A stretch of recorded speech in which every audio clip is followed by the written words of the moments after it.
Да живееш в Щатите, да пропътуваш разстоянието до джунглите на Колумбия, за да снимаш живота на наследниците на древните инки, племето Коги. И накрая да представиш първата си самостоятелна изложба в родния си град Силистра. Един млад фотограф успя да направи точно това.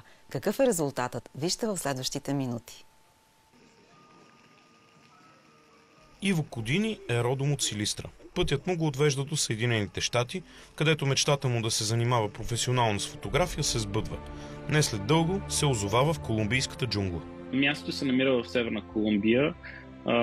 В близост е национален парк, който е част от националното световно наследство на ЮНЕСКО. Всъщност аз не знаех в какво се намесвам и колко наистина беше като все едно, че си тръгнал да търсиш по стъпките на Индиана Джонс. Катерене по планина, през джунгли, в джунгли, където има примерно диви ягуари, отровни змии. Като фотограф беше едно приключение, което нямаше как да откажа и тръгнах с раница с многото оборудване на гърба да катеря с часове, което беше си предизвикателство, трябва да призная. Така се ражда и Колумбия, племето Коги. Самостоятелна изложба от приключенията на Иво. С една случайна среща изложбата намира своя дом – художествената галерия в родния му град Силистра. Мисля, че беше крайно време да поставя своя собствена изложба и просто се свързах с галерията.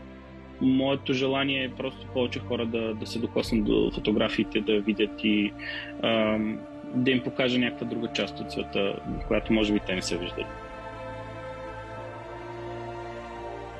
Отзива от посетителите, които идват да видят изложбата, е, че нещо ново и различно за нашия град.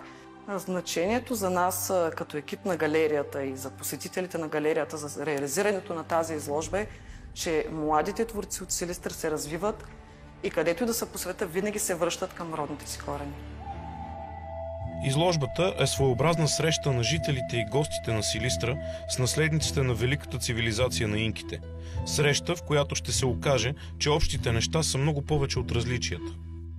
Първоначално изглежда, че те нямат много, но в същото време са щастливи, защото те реално са задоволени с това, което имат.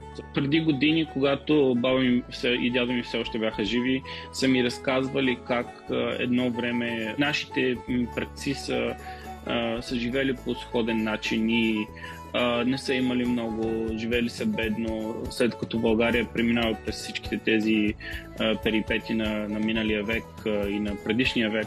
Но хората всъщност са били щастливи с това, което са имали. И сякаш тези сцени оживяха от разказите на моите баба и дядо, оживяха пред мен буквално. И това беше като вау момента, в който ти осъзнаваш, че света е колкото е голям, толкова и е малък. Изложбата Колумбия, племето Коги ще може да бъде видяна в художествената галерия в Силистра до края на месец октомври.